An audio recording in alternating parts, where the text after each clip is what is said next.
सदा समृद्ध रहो पुत्र।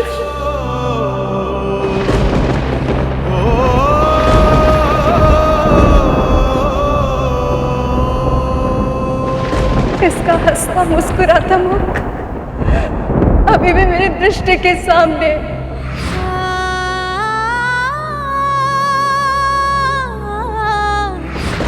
उसी मनमोहक मुख को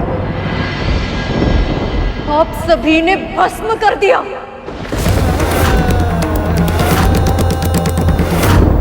हम सभी से चाहे कितना भी दुलार क्यों न करे, कितना भी स्नेह क्यों न दे, पर इसके लिए सबसे अधिक आकर्षण इसके माँ का आंचल ही था।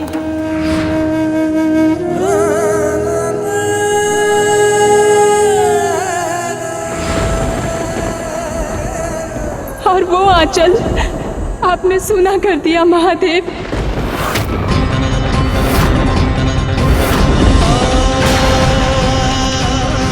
देवी पार्वती की केवल एक ही इच्छा थी कि कैलाश में कोई ऐसा हो जो केवल उनकी आज्ञा का पालन करे, जिसके लिए उनसे अधिक महत्वपूर्ण और कोई भी ना हो।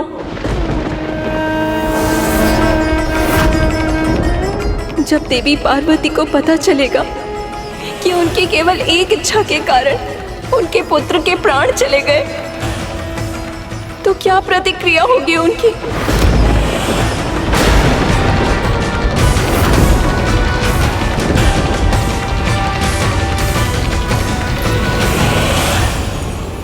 आप चुप क्यों है नारायण?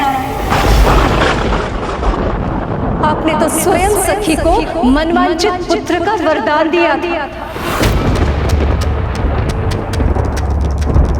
आप तो जानते थे ना कि वो बालक जो कुछ भी कर रहा है केवल एक कृष्ण मात्र भक्ति के कारण कर रहा है।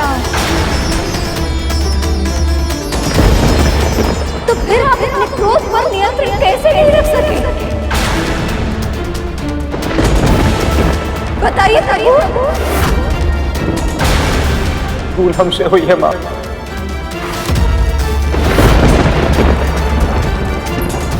यदि हम भी महादेव की तरह प्रतीक्षा कर लेते तो।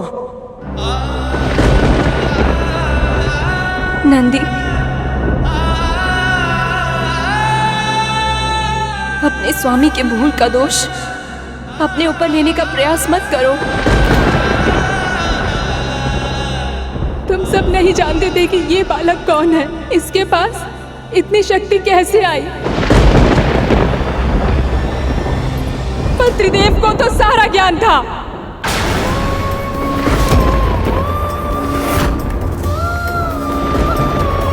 फिर संपूर्ण सृष्टि के सबसे महान भगवान एक बालक को नियंत्रित करने के लिए उसके शीश को धड़ से अलग करने के अतिरिक्त आप कोई उपाय नहीं खोज पाए।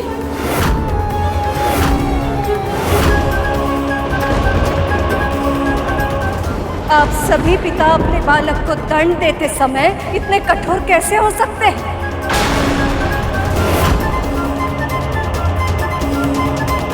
कि ना कि आपके हृदय में करुणा का अंकुर फूटता है, ना ही हाथ कांपते हैं।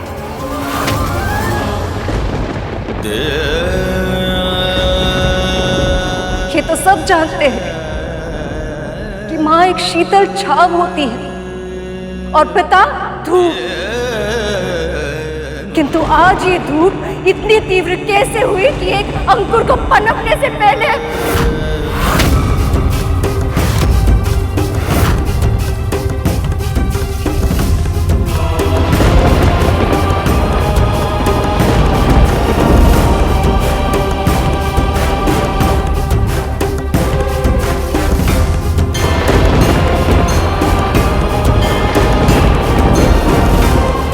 नहीं स्वामी।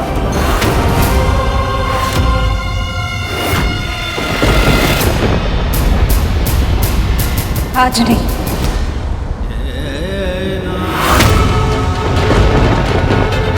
देवर्षि सत्य कहते थे, जब जब आप तीनों एक समय में एक स्थान पर आते हैं कोई ना कोई अकल्पनीय घटना अवश्य घटती।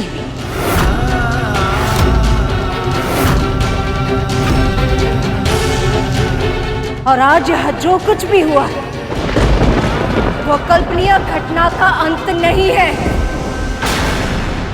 आज आपने एक माँ को उसके पुत्र से अलग किया है और संसार में कोई भी माँ अपने संतान की रक्षा के लिए दुर्गा का रूप लेती है।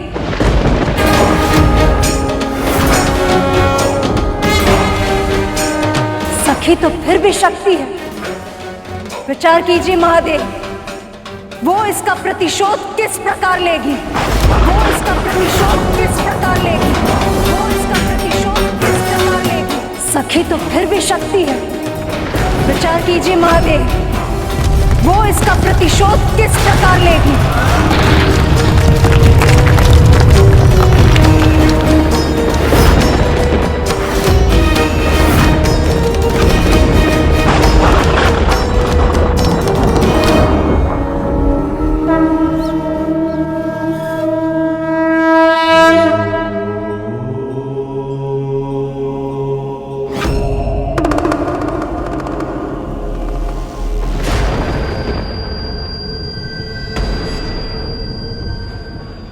ये बेलपत्र कैसे जल गया?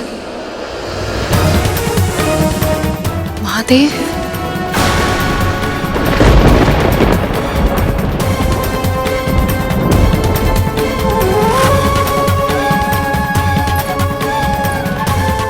शक्ति ने जब एक साधारण दंड में अपना अंश डाला तब आप में से कोई भी उसका सामना नहीं कर पाया। सोचिए, जब उनका रौद्र रूप आप सबके सामने आएगा तब कैसे बचेंगे आप सब?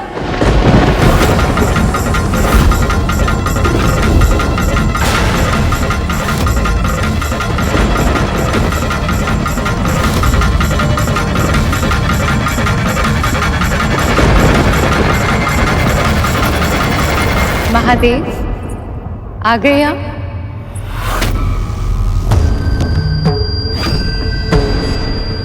कहाँ हैं आप?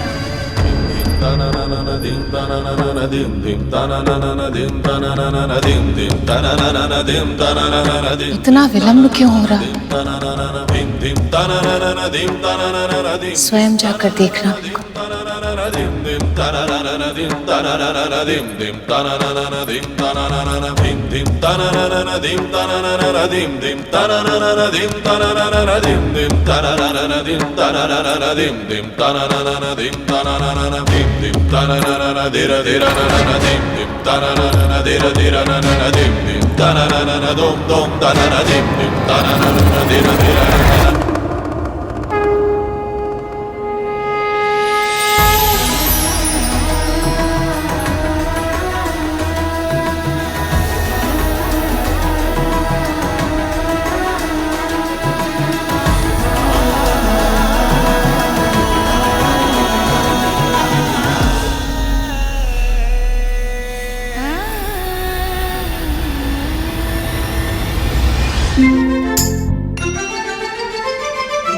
चतुर चतुर चतुर चतुर ज्ञानी, चतुर चतुर चतुर चतुर ज्ञानी।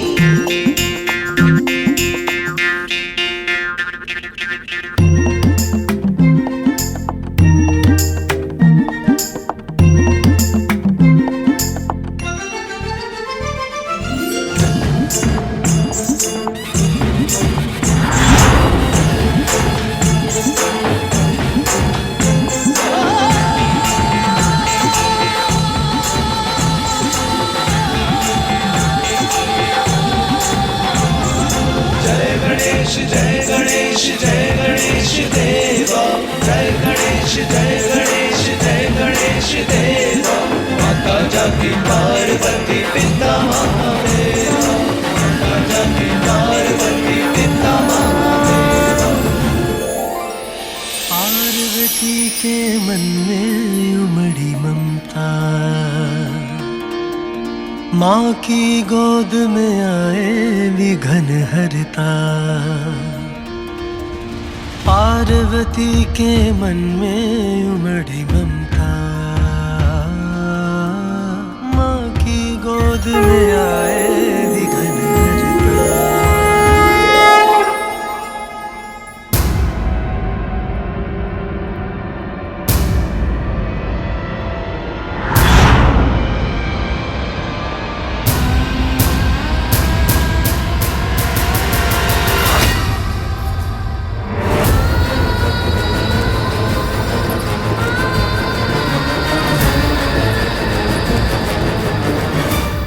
स्वप्न था। पर कितना सुंदर स्वप्न था। पिछली बार जब काली के रूप में उन्हें क्रोध आया था तो केवल महादेव ही उन्हें रोक पाए थे, किंतु इस बार महादेव स्वयं अपराधी है। वे तो अभी भी अपने पुत्र को उसके पिता से मिलाने का स्वप्न देख रही होंगी। यदि सखी को पता चल गया कि उनके पुत्र के साथ आपने क्या किया है तो इसका क्या परिणाम होगा? ऐसे में जब शक्ति शिव से टकराएंगी तो क्या होगा ये कोई नहीं जानता।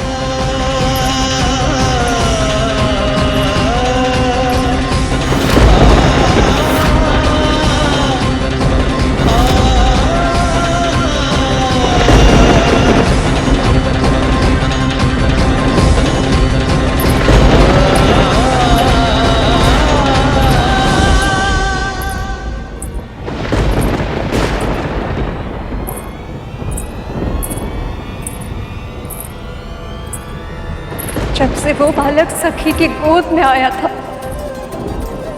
उनके मन में एक ही कामना थी, बस एक ही बात सोच सोच कर वो पुलकित थी कि शीघ्र से शीघ्र वो अपनी प्रसन्नता आपके साथ बांटे। किंतु अब जब उन्हें ये पता चलेगा कि उनके पति ने ही उनके पुत्र के प्राण लिए हैं तो वो इस बात पर कैसे विश्वास करेंगी? बताइए महादेव, चुप क्यों है? कुछ तो बोलिए।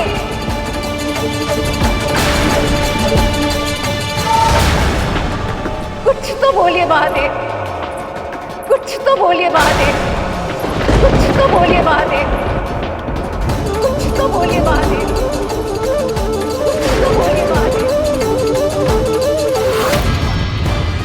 यहाँ जो कुछ भी अनिष्ट घटित हुआ उन सब से देवी पार्वती अवगत है। यदि उन्हें ज्ञात हो गया तो उनके प्रकोप का क्या परिणाम होगा उसका अनुमान लगाना भी असंभव। पुत्र, पुत्र, कहाँ है तू? पुत्र,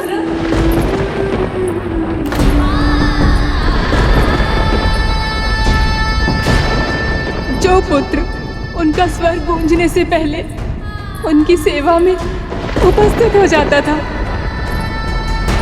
अब वो कभी उनका स्वर नहीं सुन पाएगा।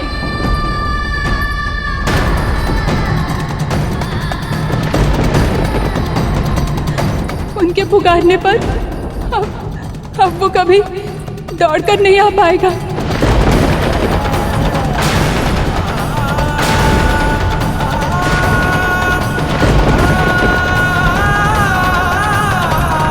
पुत्र, पुत्र,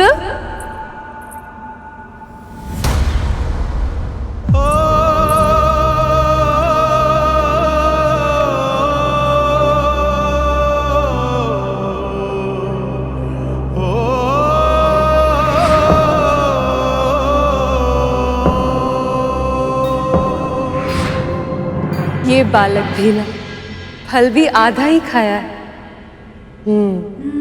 अवश्य तीव्र भूख लगी होगी तभी मोदक खाने चला गया होगा। उसे मेरे हाथ के बने मोदक बहुत अच्छे लगे थे।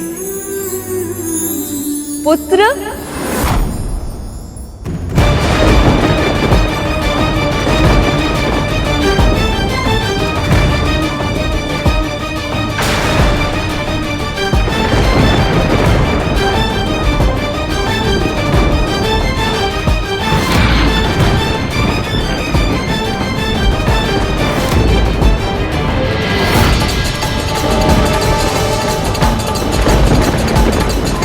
लगता है ये सब महादेव और मेरे पुत्र से मिलने आए हैं।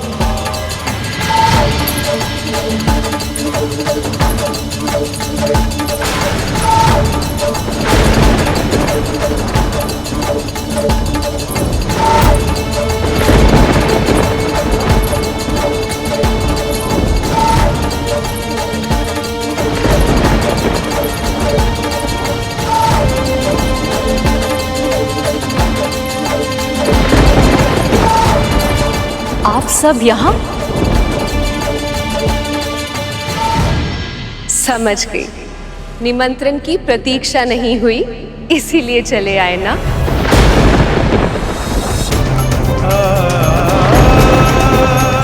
मुझे पता था आप सब कोई बात छुपा नहीं पाएंगी।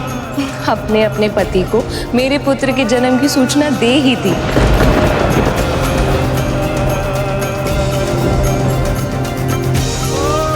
परंतु अभी तो स्वयं महादेव ने उसे नहीं देखा है।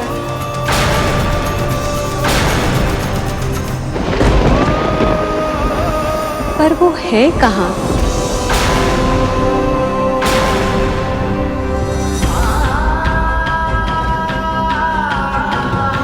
और मेरा पुत्र वो तो यही था, पता नहीं कहाँ चला गया।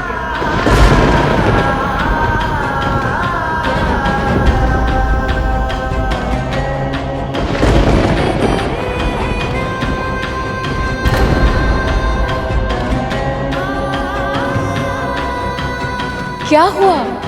अरे आप सब चुप क्यों हैं? नंदी, क्या समस्या है? बताओ।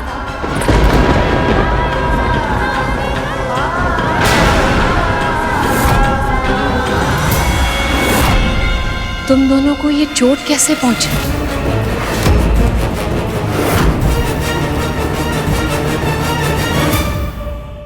क्या गजासुर ने कोई क्षति पहुंचाई है?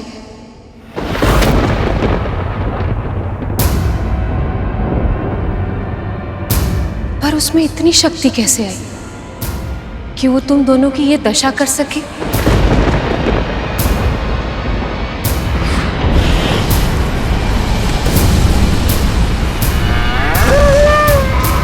जिसने तुम्हारी ये दशा की, महादेव ने उस दुष्ट को कोई दंड दिया कि नहीं?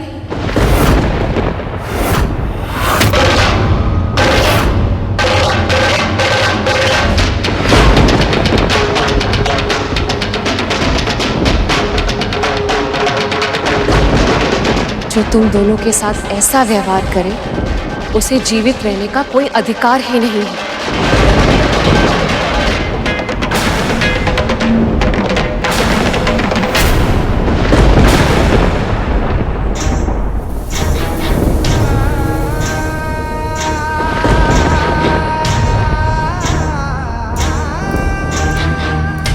और देवराज आप, अग्नि, वायु, आप सबकी ये दशा किसने की?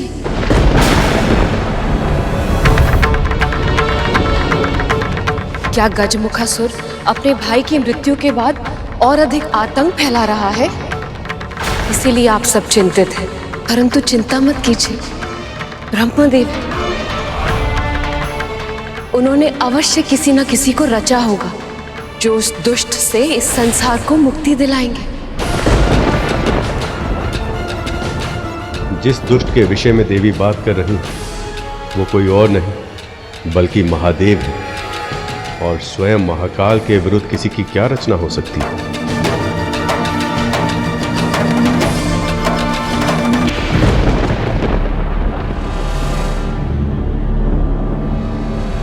न जाने सखी पार्वती का क्रोध क्या रूप ले लेगा जब उन्हें ये ज्ञात होगा कि स्वयं महादेव ने ही उनके पुत्र का सर धड़ से अलग कर दिया है। और वैसे भी भैया विष्णु के होते हुए आपका या किसी भी पुण्य आत्मा का कोई अहित कैसे हो सकता है भला?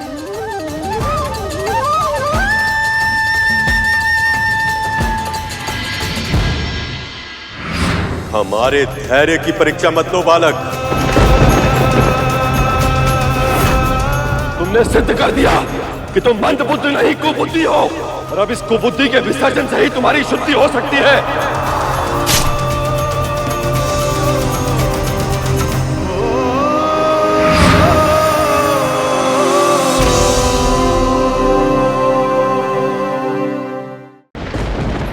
भैया, आपका धन्यवाद भी मैं कैसे करूं? सत्य तो ये कि जब मैंने पुत्र प्राप्ति की कामना की थी तब मुझे आभास भी नहीं था कि आपकी कृष्ण रूप की छवि वाला बालक इतना मनोहर होगा। माँ,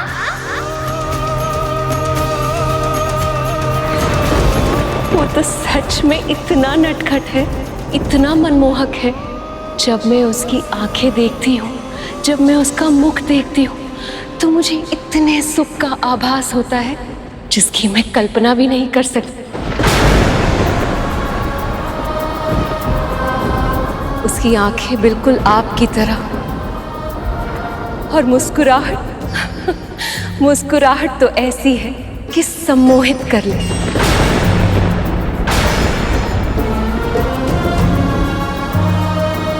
पता है, जब उसने मुझे पहली बार माँ कहकर पुकारा था तो मेरे हृदय को पूर्णता का आभास हो, ऐसा आभास जैसा मुझे पहले कभी नहीं हुआ।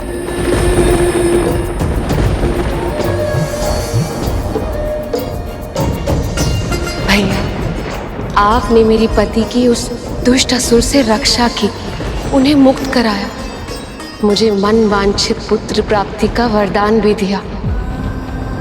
अब मेरी आंखें मेरे महादेव को देखने के लिए तरस रही हैं प्रभु। मेरे कान उनके मुख से पार्वती सुनना चाहते हैं, और मैं चाहती हूँ कि अपने पुत्र को उनसे शीघ्र से शीघ्र मिलाऊं, ताकि जब वो पहली बार उन्हें पिता कहकर पुकारेगा तो सदैव सदैव स्थिर रहने वाले महादेव प्रसन्नता के सागर में खो जाएंगे।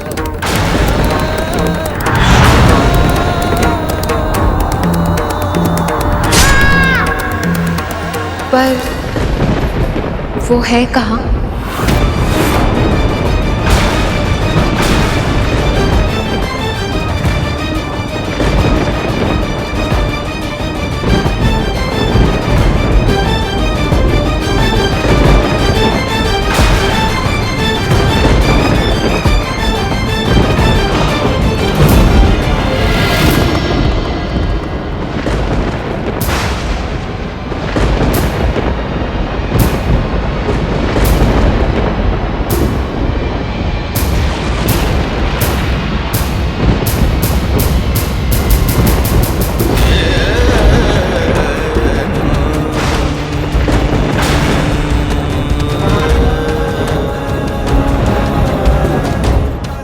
महादेव यहाँ है और मुझे इसका आभास भी नहीं हुआ। ऐसा क्यों?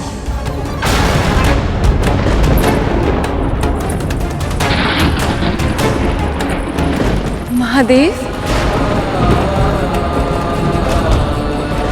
आप मुझसे मुख फेर कर क्यों खड़े हैं?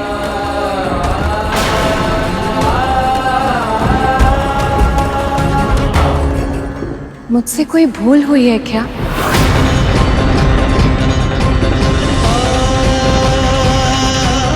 एक बार मेरी ओर देखिए तो सही।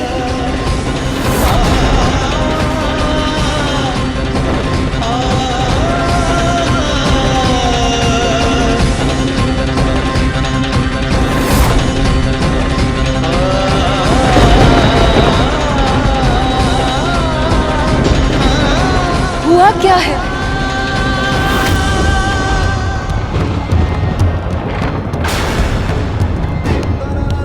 जिस पार्वती को निहारे बिना आपको एक क्षण की शांति नहीं मिलती, आज आप उसको देखना तक नहीं चाहते।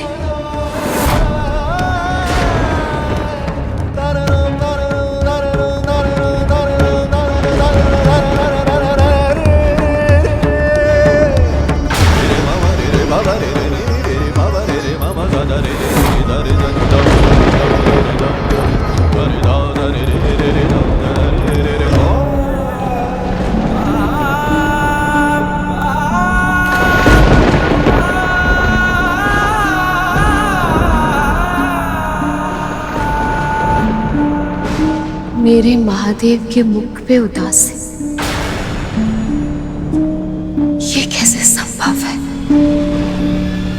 हमेशा स्थिर रहने वाले महादेव आज विचलित क्यों हैं?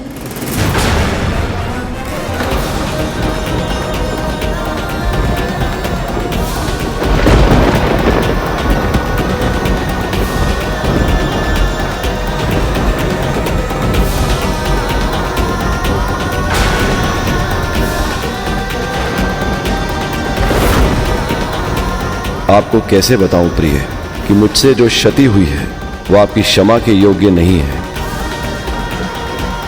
मुझसे आपकी भावनाओं को ठेस पहुंचने की भूल हुई है। ये महादेव के मुख पर इतनी उदासी क्यों है? ये अवश्य कोई अनहोनी का संकेत है।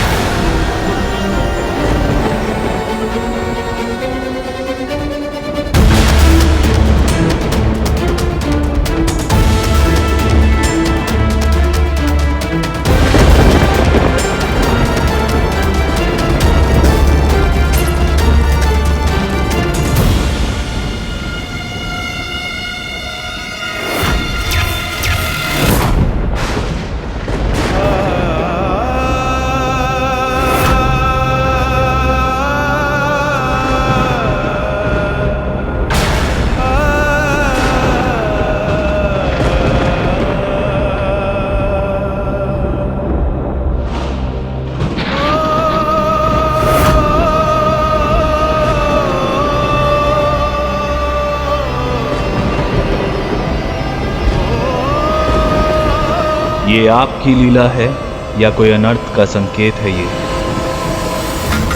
ये अवश्य संसार के कल्याण के लिए महादेव का परोपकार है। किंतु माँ की पीड़ा, काश मैं उनकी पीड़ा को ग्रहण लगा सकता।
सखी, सखी, सखी।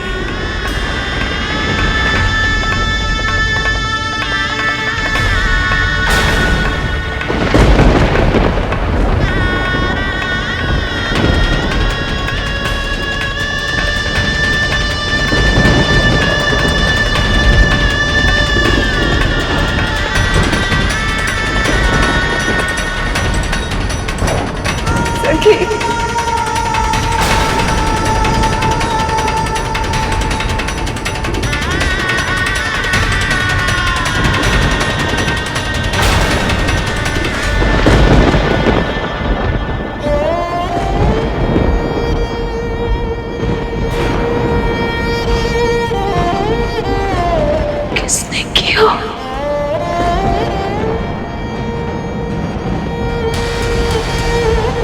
किसने किया?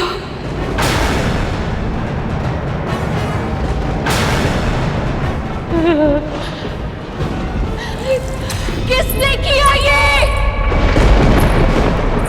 किसने किया ये?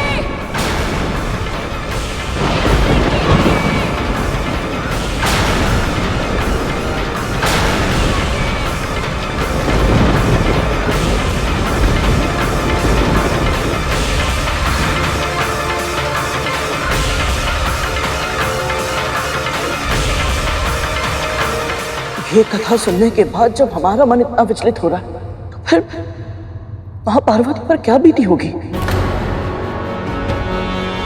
जब मेरे पुत्र घायल हुए थे उनकी पीड़ा को देखकर मैं कितनी विचलित हो गई थी।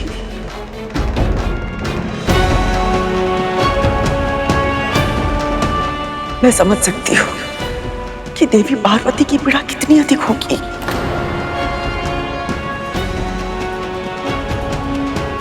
और उनको इस दशा में देखकर प्रभु महादेव कितने दुखी हुए होंगे। कैसे बता पाए होंगे उन्हें कि जो हुआ वो उनके कारण हुआ था। उत्तर दीजिए, किसने किया ये? महादेव, महादेव, आप मौन क्यों हैं? किसी ने आपके होते हुए हमारे पुत्र को हमसे छीन लिया और आप शांत हैं। क्यों महादेव? उत्तर दीजिए, कौन है वो अत्याचारी?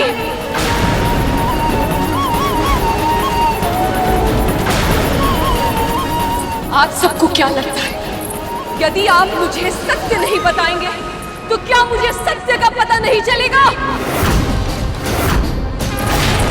शक्ति स्वरूपा हूं मैं, ऐसा कोई सत्य नहीं है जो मुझसे छुपा रह जाए।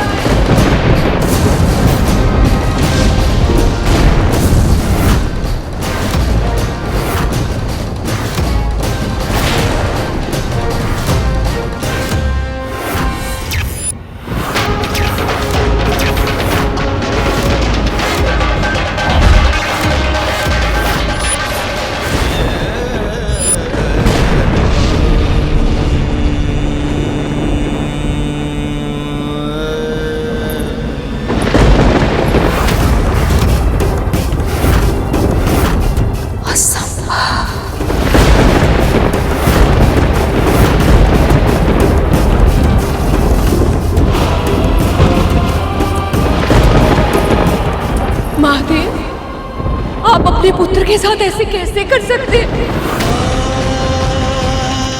कैसे कैसे काट दिया आपने मेरे पुत्र का शीश? क्या आप जानते नहीं थे कि वो मेरा पुत्र है?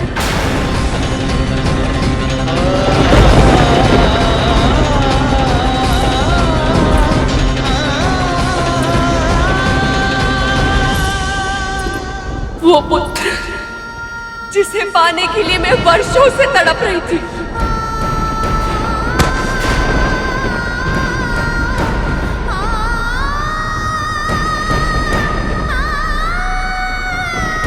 मेरी प्रसन्नता का स्रोत ही भस्म कर दिया। भस्म कर दिया, भस्म कर दिया,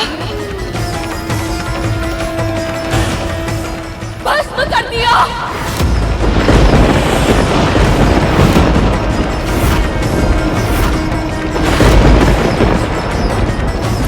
आदि शक्ति हूं मैं, महाशिव को मैंने अपना वर चुना था। जब तारकासुर के वध के लिए इस सृष्टि को शिव और शक्ति के पुत्र की आवश्यकता थी, तब मैंने उस रूप में इनसे दूर जाने के बाद सती के रूप में अवतरित हुई।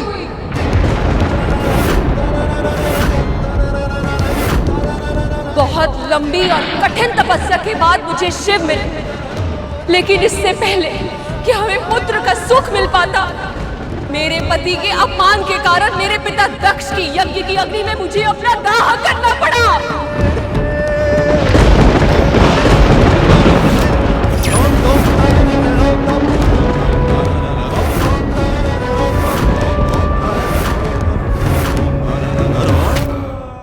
अब तक वो जलन मुझे अनुभव होती है।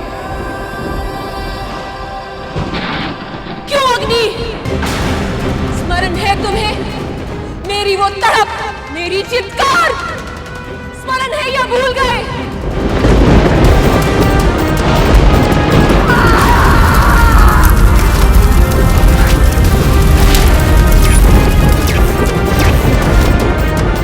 पर शिव से एक पुत्र की कामना मेरी उस भस्म में भी जीवित थी, और इसीलिए इन्हें पाने के लिए मैंने हिमालय पुत्री पार्वती बनकर फिर से जन्म लिया। और आप समाधि में लिए आपको मेरे वापस आने का आभास तक नहीं हुआ। वर्षों तक तपस्या करनी पड़ी मुझे, तब जाके आप प्रसन्न हुए और हमारा विवाह हुआ। और हमारे विवाह के बाद क्या हुआ, स्मरण है ना आपको महादेव? स्मरण है ना कि क्या हुआ था मेरे पहले पुत्र कार्तिकेय के जन्म के समय?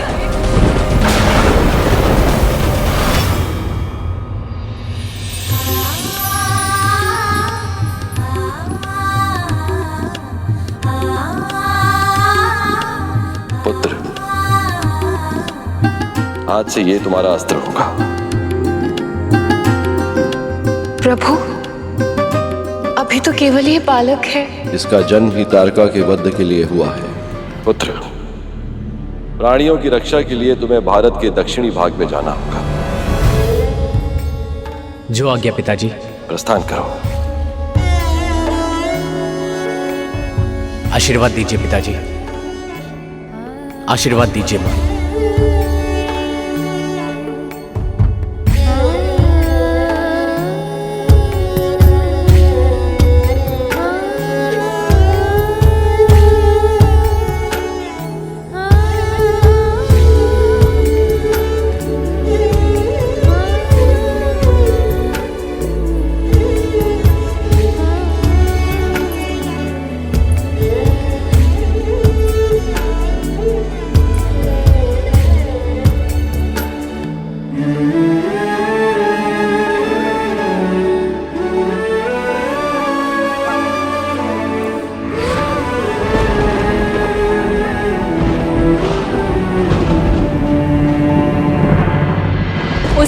आपने संसार के सभी प्राणियों की रक्षा की दुहाई देकर मेरे पुत्र कार्तिकेय को मुझसे दूर कर दिया। वो दुख भी सहा मैंने,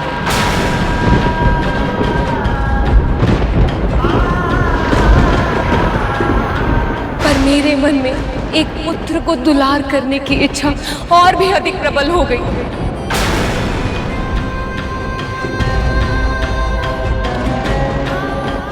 और उसे पाने के लिए मैंने पुण्य व्रत किया।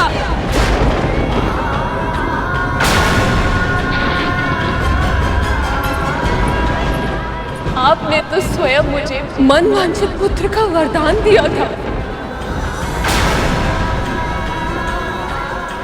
फिर मेरा पुत्र मुझसे क्यों छिन जाने दिया प्रभु?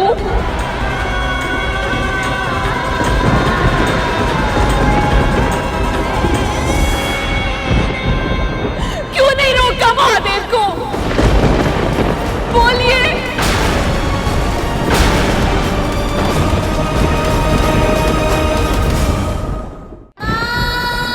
और आप ब्रह्मदेव, आपने भी कुछ क्यों नहीं कहा?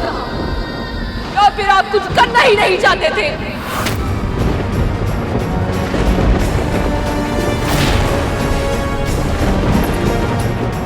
इस सृष्टि के आरंभ में आपने ब्रह्मदेव का अहंकार दूर करने के लिए काल भैरव का रूप लेकर उनका शीश काट दिया था।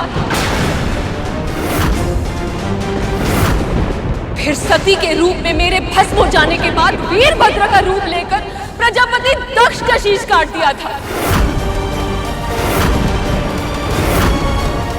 अपने शक्ति प्रदर्शन के लिए आपको शीश काटने के अतिरिक्त और कुछ आता है या नहीं? और कुछ आता है या नहीं? और कुछ आता है या नहीं? और कुछ आता है या नहीं? उत्तर दीजिए महादेव। आप सर्वशक्तिमान हैं, ईश्वर, तो क्या किसी का भी शीश काट देंगे, चाहे वो आपका अपना पुत्र ही क्यों ना हो? क्यों महादेव, क्यों? उत्तर दीजिए मेरे प्रश्न का। क्या अपराध था मेरे पुत्र का? कौन सा पाप किया था उसने? किसी का अहित किया था जो सब पर उपकार करने वाले असुरों तक को वरदान देने वाले भोले भंडारी ने एक अन्य से बालक को इतना कठोर दंड दे दिया? उत्तर दीजिए ना महादेव, उत्तर दीजिए ना महादेव, उत्तर दीजिए ना महादेव, उत्तर दीजिए ना महादेव।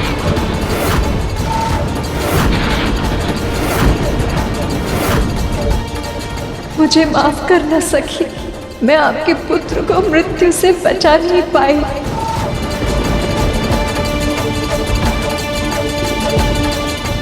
मैं आपकी खामोशी की वजह समझ सकता हूं सर।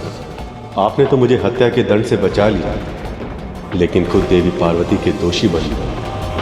उत्तर दीजिए ना महादेव। महादेव के पास देवी पार्वती के प्रश्नों का कोई उत्तर नहीं, पर यदि उनके क्रोध ने विराट रूप ले लिया तो ना जाने उसका कितना दुर्गम परिणाम होगा।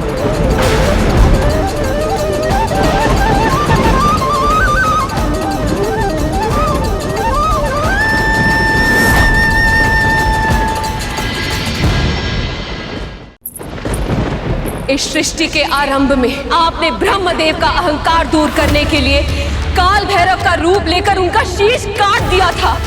फिर सती के रूप में मेरे भस्म हो जाने के बाद वीरभद्र का रूप लेकर प्रजापति दक्ष का शीश काट दिया था। अपने शक्ति प्रदर्शन के लिए आपको शीश काटने के अतिरिक्त और कुछ आता है या नहीं?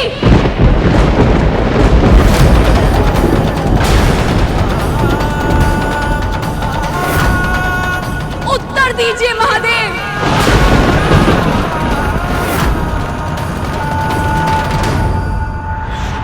महादेव भी शांत थे। वे जानते थे कि मां पार्वती उस समय जिस मानसिक स्थिति में थी, उस भावुकता में वो ना तो सत्य सुन पाती और ना ही उसे समझ पाती। इस संसार में सबसे अधिक भयानक कुछ है तो वह एक स्त्री का आक्रोश, वो भी तब जब प्रश्न उसकी संतान का हो। और फिर शिव से प्रश्न करने वाली कोई साधारण स्त्री नहीं थी। आदि शक्ति का स्वरूप स्वयं मां पार्वती थी।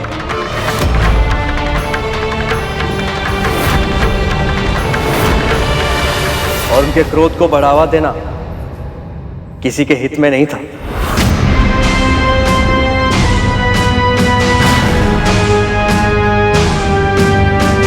फिर क्या हुआ गुरुदेव? वो ही जो माता पिता को झगड़ा करते देखकर संतानों के साथ सदैव होता है। माँ, हमसे भूल हो गई माँ। कैसी भूल?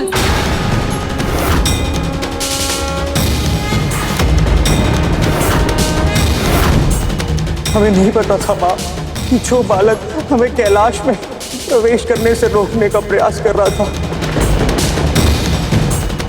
वो आपका पुत्र है।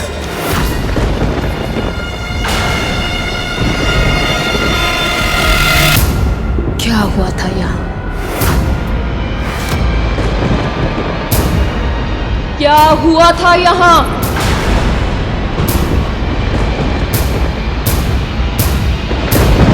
मैंने पूछा क्या हुआ था यहाँ?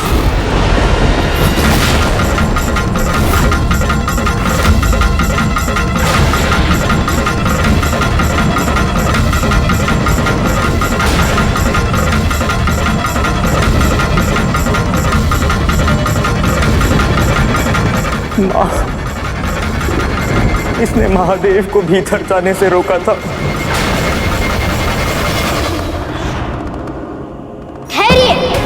माँ के आगे कि जब तक वो स्वयं बाहर ना आ जाए तब तक किसी को भीतर जाने की अनुमति ना दो।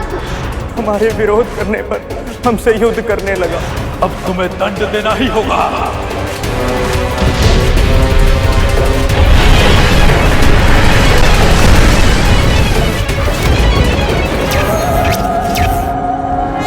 आपके दिए हुए दंड से देवताओं तक की दुर्गति कर दी थी इसने।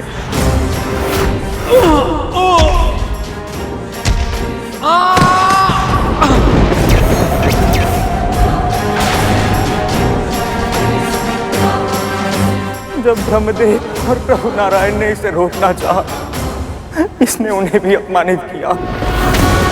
वैसे ब्रह्मदेव आपको मुझे उपदेश देने का या दंड देने का अधिकारी क्या है? बालक,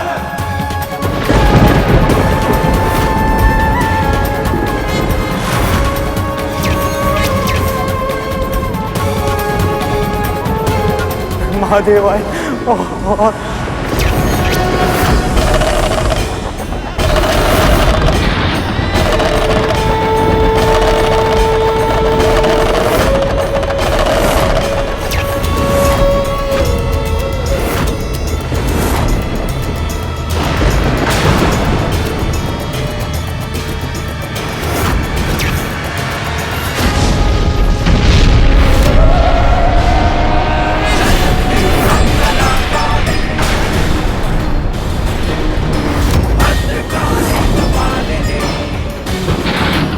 नंदी को माँ ने तो अनंत काल में भेज दिया।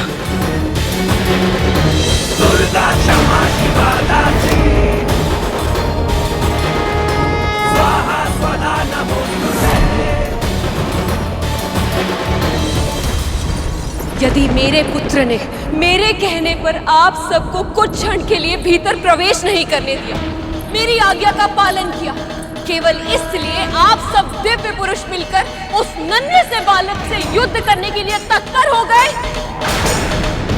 कुछ क्षण भीतर नहीं आने दिया तो आप सब दिव्य पुरुष मिलकर उससे युद्ध करेंगे, उसे उत्तेजित करेंगे, मिलकर उसका वध करेंगे। यदि कुछ देर के लिए रोक रहा था तो रुक जाते, मैं पूजा समाप्त करके बाहर आने ही वाली थी, उस नन्हे से बालक की सबसे परिचय करा देती। लेकिन इस पूरे संसार की धैर्य की परीक्षा लेने वाले स्वयं धैर्य नहीं रख पाए। क्या अपराध था उस बालक का? क्या इंद्र का पद मांग रहा था या ब्रह्मदेव का पद छीनना चाहता था वो?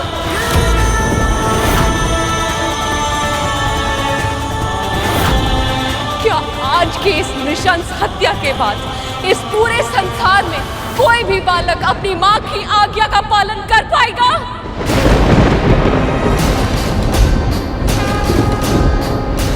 क्या इस पूरे ब्रह्मांड में कोई भी बालक अपनी मां के मुख से निकले हुए शब्द की रक्षा के लिए किसी के विरुद्ध खड़े होने का साहस जुटा पाएगा? साहस जुटा पाएगा? साहस जुटा पाएगा? साहस जुटा पाएगा?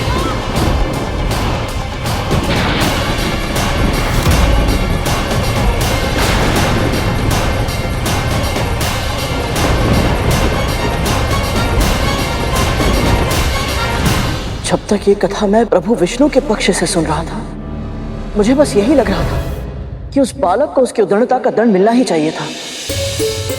हाँ, तो अब जब मां पार्वती के दृष्टिकोण से सुन रहा हूं तो मन विचलित हो रहा है गुरुदेव।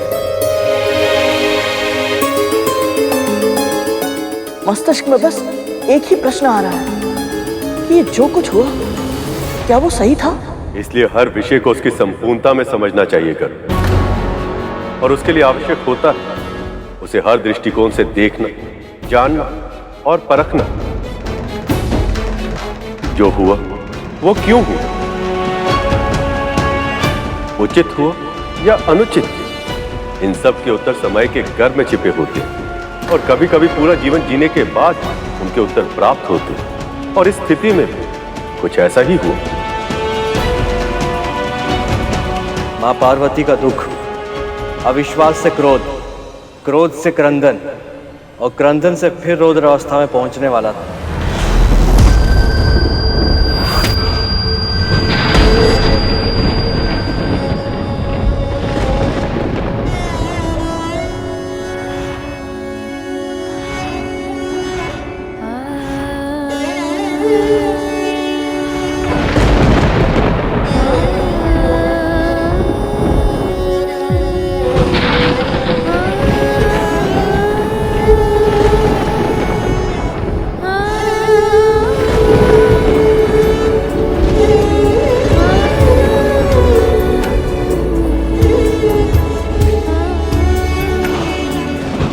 मैंने पहले भी इसे जीवित किया था, वैसे फिर से जीवित कर सकती हूँ।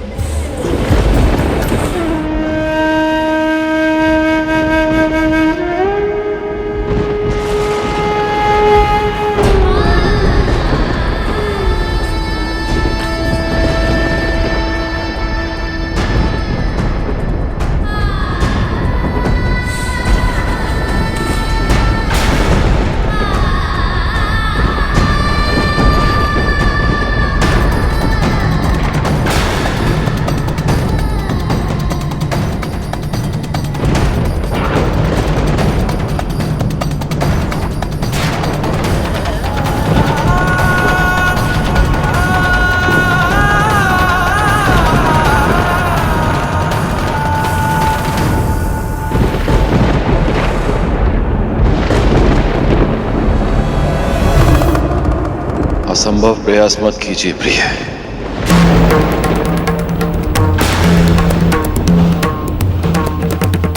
त्रिशूल से जो एक बार भस्म हो जाए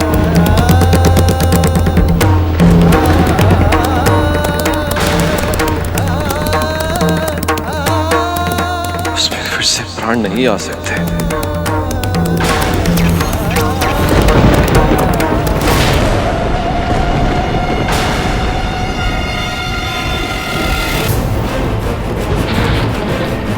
यदि मेरा पुत्र जीवित नहीं हुआ तो इस संसार का कोई भी प्राणी नहीं बचेगा। तो इस संसार का कोई भी प्राणी नहीं बचेगा। तो इस संसार का कोई भी प्राणी नहीं बचेगा।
आप पुरुष हर नारी को समझते क्या है? आप कुछ भी करेंगे और नारी हर स्थिति में सब कुछ सहती रहेगी।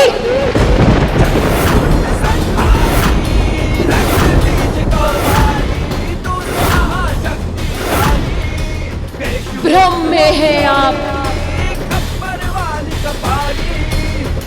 यदि एक नारी संसार को जन्म दे सकती है तो वो संसार को नष्ट भी कर सकती है।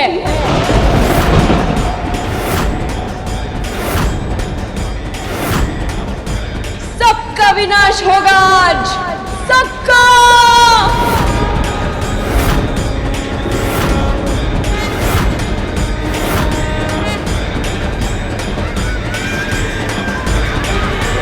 यदि मेरे पुत्र को जीवन का वरदान नहीं मिलेगा तो मृत्यु ने सबका वरण करेगी आज। तो मृत्यु ने सबका वरण करेगी आज। तो मृत्यु ने सबका वरण करेगी आज। कोई शेष नहीं बचेगा। कोई नहीं, कोई नहीं, कोई नहीं, कोई नहीं। महादेव, महादेव कुछ कीजिए। माँ को रोकिए, नहीं तो इस सृष्टि नष्ट हो जाएगी। महादेव रक्षा कीजिए प्रभु, रक्षा कीजिए। माता पार्वती के रूप से रक्षा कीजिए प्रभु, रक्षा कीजिए।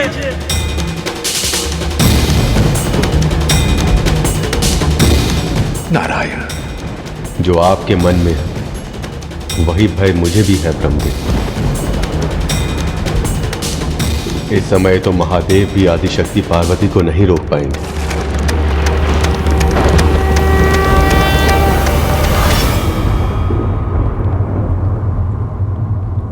देवी, अब आप ही अपनी सखी को समझाइए, रोकिए इन्हें।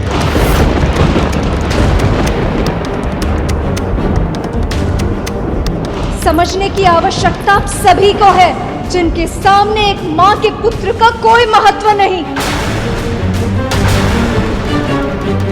किंतु मेरे सामने महत्व है।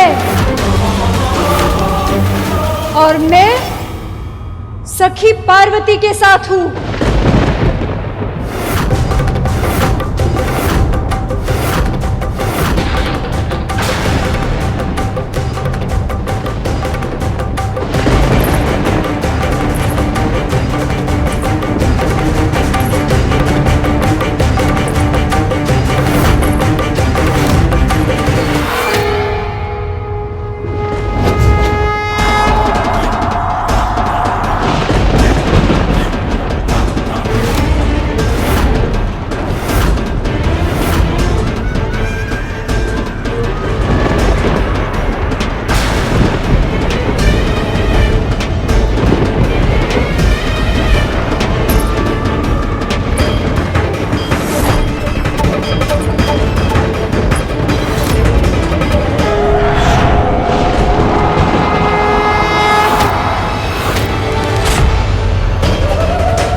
अस्तित्व ही इस संसार से मिटा दूंगी मैं।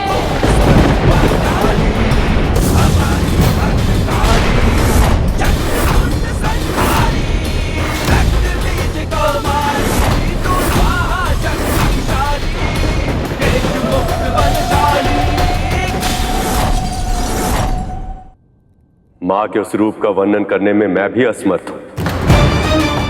अपनी आंखों से देखकर, स्वयं उस ऊर्जा का साक्षी बनकर उनकी दिव्य शक्ति का अनुभव किया जा सकता है। एक सीधी सादी गाय अपने बछड़े पर संकट का आभास करते ही सिंह का सामना करने के लिए तैयार हो जाती, तो फिर वो तो आदि शक्ति, उनकी शक्ति से ही यह संसार संचालित है। हम सब में उनकी शक्तियां हैं, तो फिर आदि शक्ति मां पार्वती अपने पुत्र की अकाल मृत्यु को कैसे सहन कर पाती?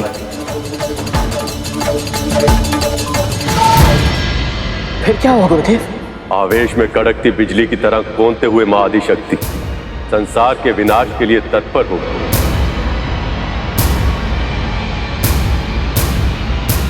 और उन्होंने अपनी उग्र शक्तियों को प्रकट करना आरंभ कर दिया।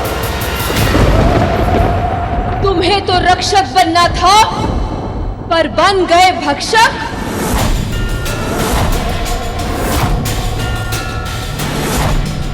इस संहार का आरंभ तुमने किया था, परंतु अंत अब मैं करूंगी।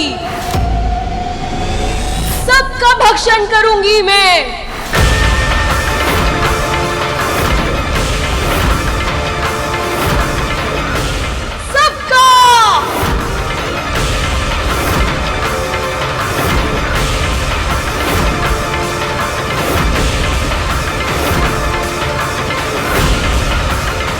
ये क्या कर दिया मैंने?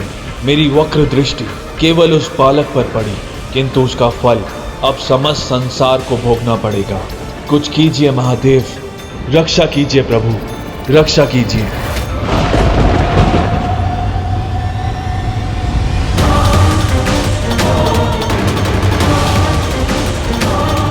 इस संकट से सृष्टि की रक्षा कीजिए प्रभु, रक्षा कीजिए।